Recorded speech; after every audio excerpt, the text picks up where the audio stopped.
ছোটু তুই ওর কানে কি বলতেছিস? উনি বলতে থাক। বলো তো আমাদের দেশ কবে স্বাধীন হয়েছে?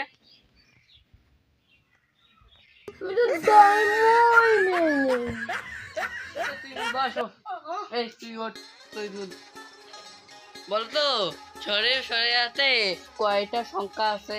আমি তো সরাসরি পড়িয়ে নাই স্যার। তাহলে কি করতে এখানে এসেছো?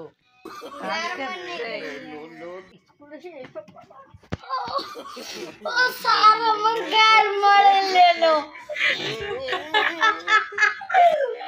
তাহলে তুই এখানে কিসের জন্য এসেছিস?